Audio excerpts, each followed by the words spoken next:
And now it's time to analyze the operational situation. On the Kurakhove front, the Russian world continues to destroy, kill and maim here as well.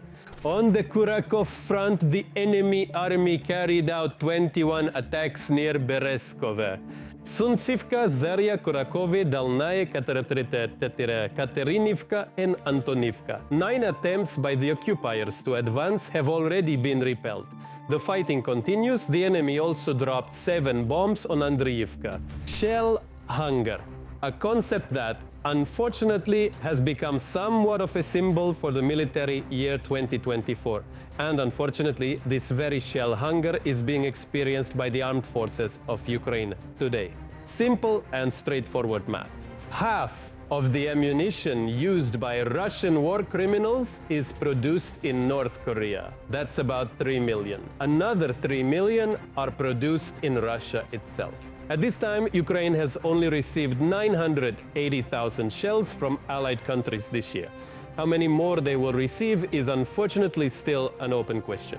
Correspondent Vitaly Afanasenko from TSN investigated how this issue of ammunition shortage can be resolved and whether it's possible to do it quickly. This is Ephasus's position on one of the Donbas fronts, receiving precise enemy artillery coordinates from aerial reconnaissance. His howitzer that triple axis, which Ijopoga Asa Tirpitapia wins the artillery duel in minutes with a precise Excalibur shot.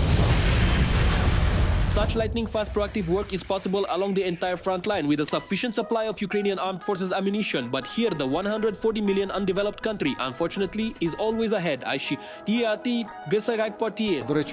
the way, about half of Russia's ammunition is produced in North Korea. Half, Russia produces around 3 million and North Korea produces 3 million. This year, Ukraine received only 980,000 shells from European partners, leaving a significant gap with Russia still unaddressed for up to 20 years. 500,000 were promised to be sent to the Czech Republic by the end of the year. With a separate ammunition initiative, that totals 1,500,000. Meanwhile, the supply of ammunition is being replenished gradually. In the 3rd year of the war, we are finally beginning our own production of large caliber shells. Now we will master the production of various types of ammunition, Soviet ones because there is demand for Soviet types, and Western ones, primarily 155 mm, but in any case, we cannot fully meet the needs of the front. At the moment, there is indeed a high demand for shells at the front. In some areas, our artillerymen have to conserve ammunition of almost all calibers. Therefore, the infantry largely relies on their comrades with attack drones. Although the military won't say this on camera, it gets to the point where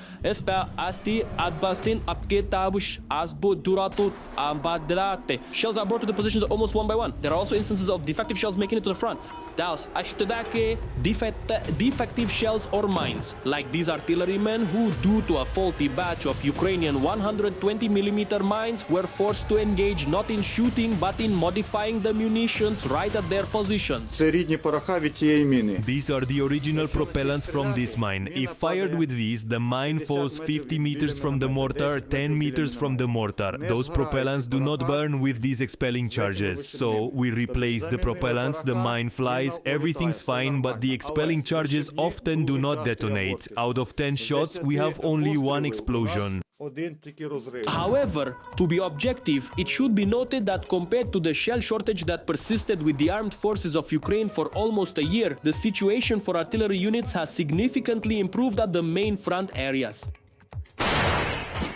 The supply of ammunition can be assessed as follows. For example, when talking about artillery ammunition, at the beginning of the year, the ratio of shots was 1:7, 1:8, and even more in some months.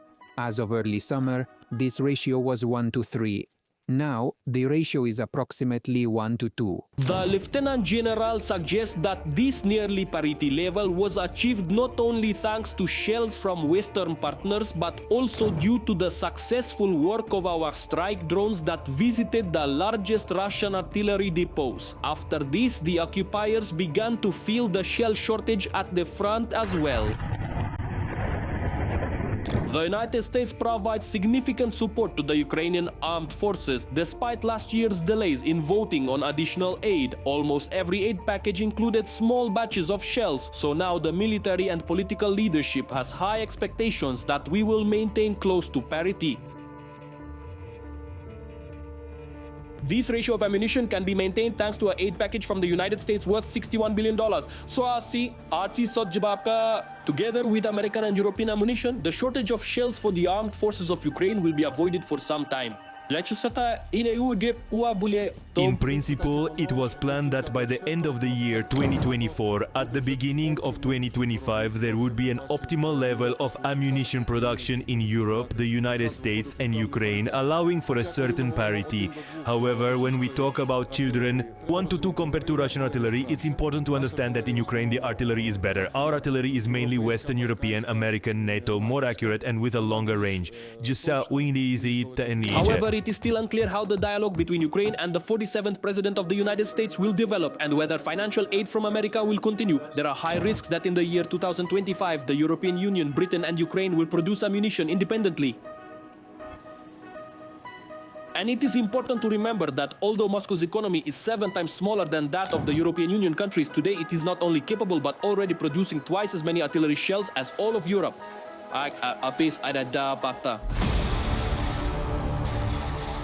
Further analysis of the situation on the Lyman front-line direction shows the enemy persisting immediately. On the Lyman front, the invading army launched 12 attacks on Ukrainian positions near Tverdoklebove, Novogorivka, Rekivka, Terny and Torske, as well as in the Serebryanske forestry. 10 battles have concluded and 2 are still ongoing. Ukrainian soldiers are steadfastly defending and inflicting significant losses on the enemy. Now about another chilling war crime by Putin's gang, the city of Kurakhove, Sumy region. 12 people died, including a child. The enemy deliberately targeted the local dormitory with drones. Details in the report by TSN correspondent Oksana Solodovnik. 2 Shaheds attacked Kurakhove late in the evening. It was a direct hit by kamikaze drones on a residential 5-story building. Ordinary families lived there, families with children. The second Shahed was launched by the Russians to finish what wasn't destroyed during the first strike, claims the city head Nadezhda Baila. Says there were 2 Shahed strikes. First, one directly hit the dormitory and the second one missed it. Then it returned and hit it again with a second strike. This happened around 11:30. Following the strike, a Satyakasri site, an entire entrance of the 5-story building collapsed. During the night, rescuers pulled out the bodies of 6 residents from the rubble. By morning, as the debris was being cleared, more bodies were discovered. The death toll was increasing every hour.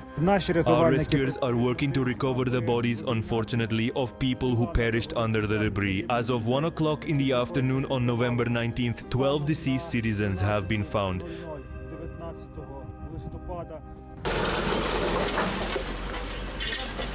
Among those killed by Russia is an entire family, a 7-year-old boy, his older brother, and their 43-year-old mother. Among the 12 injured are a brother and sister aged 10 and 11. Rescuers are continuing to address the aftermath of the enemy airstrike. Additionally, a medical facility building was damaged simultaneously. Restoration work is underway. Besides the dormitory in the city, 2 apartment buildings and hospitals were damaged. Nearly all windows in the medical facility were shattered. No one was hurt. However, say almost all patients had to be sent home after the impact. All right now, an analysis of the situation on the beleaguered Kupiansk front line. Let's be honest, this is yet another sacred target for Putin and his military commanders. Consequently, the situation here is extremely tense. On the Kupiansk front, the Russian occupiers attacked the defense forces 12 times in the areas of Petropavlivka, Kolesnikivka, Zarizove and Osta and Lozova. 5 clashes are still ongoing. In Starokostiantiniv, Khmelnytsky region, they announced the damage amount caused by the Russians as a result of constant and regular air attacks. The city council states that 300 homes have been destroyed and damaged by missiles and drones. The compensation amount needed for the people is over $2.5 million. How the city lives under daily enemy shelling will be reported by TSN correspondent Valery Kuznetsov. These are the first images recorded by rescuers after a Shahed hit a house in Starokostiantiniv. In the video during one of the latest attacks, a team of rescuers is extinguishing the fire while others evacuate residents. Let's go. It's safer over there anyway. There are still drones here. This apartment was completely burned out. Its owner survived only because she managed to run out into the hallway, and later the engine of an enemy Shahid drone was found in the charred kitchen. Went into the chimney and caused an explosion on the roof. Here Shahed was flying at a very low altitude. Most likely Musni said Elite was shot down by our air defense. There was a direct hit on an apartment on the second floor. An elderly woman lived there alone. The retiree's apartment is currently exposed to the open air, so the utility workers brought panels. They promised to cover the house before the first snowfalls. Residents are gradually returning to the house since electricity and gas have already been restored. They recall that night with horror. We could hear well, then heard a bang and went outside to see what was burning. We left here only the first night. Arrived a few weeks ago and went to Antonina's house. The shooting became very intensely and suddenly there was a loud noise overhead and something fell. We felt immediate fear. There was fire on the garages, fire on the house, windows shattered, and we were confused, not knowing what to do. Vladimir is also rushing to lay down the tiles before the frosts. The fragments of the Shaheds pierced his house and exploded. My daughter looked out the window. She said something is burning at the corner. I go out. A house is on fire. That's it. I went inside. My wife is disabled. I rushed in to get her out. The last year, Starokostiantiniv has been under attack from the enemy with whatever they have, according to the city council. Our community is under bombardment by the Russian Federation. Today, over 100 various rockets hit us. Shad drones, Kinzals, everything is targeting our community because it's a military city. Destroyed houses, damaged apartments, shattered windows and roofs have caused the community losses in the hundreds of millions, according to the mayor's office. A large part of the budget goes to compensation. Over 100 million in damages has been caused to the community, and that's just from 347 people who have filed claims with us. Plus, many people, you know, are fixing everything themselves. They see what's happening in the country and handle repairs on their own. They don't even file claims. The city has begun to get used to the shelling. People work on the crowded streets. The consequences of enemy attacks are everywhere, even in the city center. I was running my store here. Something flew in and it burned down. It was aimed right at us. Maybe they thought ammunition or something was stored here. That's why they hit us. It was the first time the city got But hit. in reality, it's office supplies. Office supplies. 2 more drones hit a nearby hotel. Miraculously, no one died. 4 people were injured. Due to constant enemy attacks, the city's residents no longer ignore the alerts. Antonina says that as soon as she hears the siren, she drops everything, even gardening. We planted the onions, but as you can see, the crows pulled them out and we work between alarms. What can we do? People say that even though they know the enemy will keep targeting their city, they don't want to leave. These are our homes, our land. We must be here.